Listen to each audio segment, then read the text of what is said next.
Boa tarde, no ar o seu Esporte Total e a gente já começa com goleada. Ontem o Nova Iguaçu venceu o Audax na casa do adversário e por 4-0. Com um show de Schwenk, que fez 3 gols, o time iguaçuano assumiu a liderança do Grupo B com 6 pontos. 2 jogos e 2 vitórias, Luiz Cândido. Grande campanha do Nova Iguaçu nesse início do campeonato, né? Exatamente, uma excelente campanha. E veja você isso mostra que a garotada do Goitacás, que perdeu para o Nova Iguaçu por 2-0, não foi tão mal assim, né? Porque pegou um time do Audax e fez 4-0, com o Schwenk fazendo 3 gols, inclusive um do meio do campo. Um golaço, encobriu o goleiro adversário, desesperado, o cara subiu, mas não conseguiu alcançar. E, sem dúvida alguma, o Nova Iguaçu está fazendo uma bela campanha. Dá a impressão, inclusive, que é uma equipe certa, que contratou jogadores certos para as posições certas ali e tal, as peças certas, né? E eu acredito que já está pintando aí como um dos favoritos para subir para a Série A. Está jogando redondo. Voltar à Série A. Redondinho. Redondo. Quem também venceu pela segunda rodada foi a equipe de Queimados. Com um placar de 1-0, deixou o Barra Mansa lá no final da tabela e assumiu a liderança do Grupo A. Vamos dar uma olhadinha em como ficou a classificação. Aí, pelo Grupo A, que é o grupo do americano Goitacás que ainda não venceu no campeonato, Queimados lidera com 6 pontos, 2 jogos e 2 vitórias. E no Grupo B, o grupo do Roxinho, o Nova Iguaçu está lá na frente também com 2 jogos e 2 vitórias, acumulando aí 6 pontos. Começa o final de semana, ele está chegando, vem junto também as rodadas dos estaduais. Vamos ver o que vai rolar na Série A. Pelo Grupo C, Volta Redonda enfrenta o Bangu, Boa Vista enfrenta o Vasco, tem Fla-Flu esse final de semana, e um Fla-Flu um tanto diferente. O jogo vai acontecer no Pacaembu, em São Paulo. O Maracanã não está podendo receber os jogos por causa das Olimpíadas, então o Fla-Flu vai ser em São Paulo. Acredite se quiser, também não entendi muito bem o que aconteceu aí não. O Botafogo enfrenta o Madureira também pelo Grupo C. E pelo Grupo D, Resende enfrenta o Bom Sucesso, Friburguense enfrenta o América, Macaé a Portuguesa e Cabofriense enfrenta o Tigres.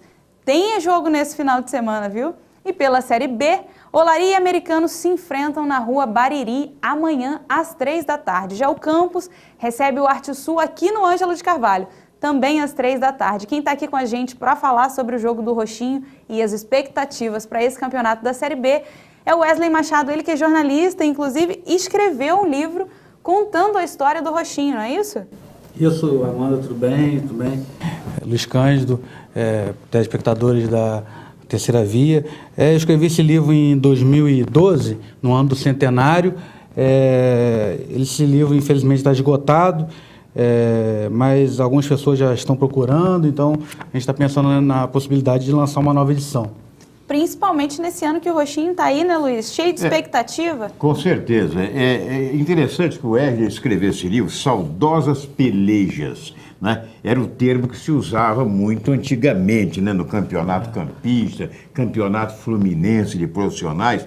E aqui ele conta a história, por exemplo, do Campos Atlético Associação. Tá aqui a capa. O livro aqui, ó, vocês podem ver aí, diz aqui, inclusive, com textos de Valdir Carvalho, não é verdade? Oswaldo Lima, Hugo de Campos Soares, Roberto Findlay, Horácio de Campos, Carlos Alberto Redondo, de saudosa memória também, o nosso Redondo, não é? E Márcio de Aquino. O Wesley, eu perguntei aonde que se pode encontrar esse livro, ele disse a mim que essa edição aqui está esgotada, mas tem coisas sensacionais. Eu ainda falei para ele, olha, eu não tenho esse livro, mas vou tentar, inclusive, encontrar num sebo qualquer, essas casas que vendem livros antigos, disco, né? Tem vinil, exatamente. Tem muita coisa assim para quem gosta de... Você encontra mais em loja para comprar, em livraria. Mas você encontra com certeza... Ele cita até o meu nome aqui, que participei de uma eleição para votar na seleção, né? Seleção do campeonato. Na seleção do campeonato estadual, campista e tal. E foi muito bacana. E nessa ocasião, vários jogadores do Campos, como o goleiro Gato Félix, o jogador Manuel, que depois jogou no Goitacás, Manuel Português, irmão de Mário, esse Mário Marques, que jogou no Fluminense na época, e que hoje em dia é técnico de futebol, está dirigindo o Bangu, assumiu ontem a direção do Bangu.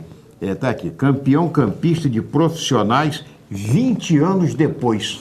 Né? Foi o Título de 76. título de 76, foi o Rochinho que conseguiu. Foi o penúltimo campeonato. Nos áureos tempos, né? Exatamente. Em tempos áureos, consta aqui, por exemplo, que Paulo Henrique, que jogou no Flamengo, Paulo Henrique era o técnico do Campos, mas ele saiu naquela época do Rochinho e quem assumiu foi o Paulo Alcântara, mas jogava o Murilo, que jogou no Flamengo, tinha uma série de jogadores, vários jogadores. O Campos investiu muito na época, né? Era na época de Alceu Teixeira. Trouxe o Palmeiras em 74. Trouxe o Palmeiras com o time principal aqui, Leivinha, Leão, enfim, foi um jogaço. Bom, mas de qualquer maneira, só dizendo o prazer de receber o Hélio, por isso a gente confirma realmente o prazer enorme de tê-lo aqui com a gente, né?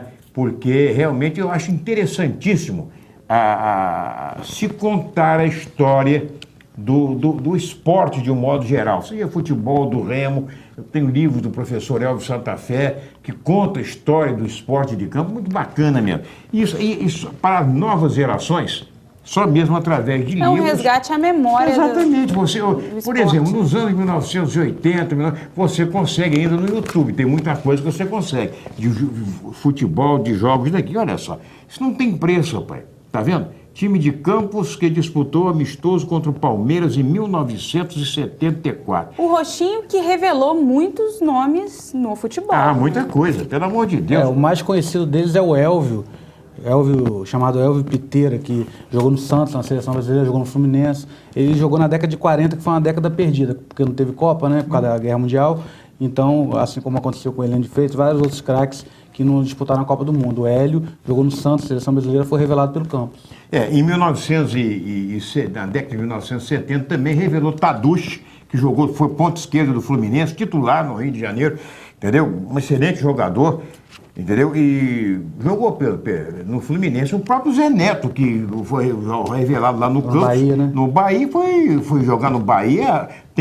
Você vai na Fonte Nova, tem pôster lá com o Zé Neto fazendo gol e tudo mais, entendeu? Era conhecido aqui como Zé do Ovo, entendeu? Sempre tem essa coisa, né? Mas fala, não vamos bater. Sapatão também é do... Sapatão, zagueiro do Bahia, famoso, né? Sapatão, sabe que hoje significa outra coisa, mas naquela época era um jogador de futebol do Bahia, um back que batia muito, disputou vários campeonatos brasileiros como titular do Bahia. E a gente fica na expectativa que os nossos times voltem a revelar grandes talentos, grandes jogadores e grandes nomes. Com certeza. Eu quero aproveitar só a oportunidade para mandar um abraço para o vice-prefeito de Bom Jesus do Itabapuano, Jarbas Júnior, Jarbas Borges, ele que acompanha. Eu cheguei em Bom Jesus ontem, foi a inauguração lá da agência do Secob, lá em Bom Jesus. Estive lá com várias autoridades de lá e tal. O vice-prefeito me surpreendeu dizendo que você vê televisão em Campos, ele acompanha pela internet, ele sintoniza lá o Esporte Total. Legal. Entendeu? Gostei muito de conversar com ele, me deu até um cartão, entendeu? E nós estaremos, inclusive, na próxima terça-feira, mostrando aqui a inauguração dessa agência lá do Secob, que é um dos nossos parceiros aqui. E foi muito bacana mesmo. Quitel, uma agência espetacular, muita gente mesmo. Então valeu a pena a gente bater um papo e a reportagem completa a gente mostra na semana que vem, se Deus quiser, aqui. E você também pode nos acompanhar pela internet em terceiraviatv.com.br. Wesley, nosso tempo está acabando. Palpite para o jogo desse final de semana? Tem de ganhar. Tem que ganhar. Não tem outro jeito. Vencer ou vencer. Ainda mais aqui, né? É isso aí. A gente vai para o intervalo rapidinho e volta já já. Não sai daí.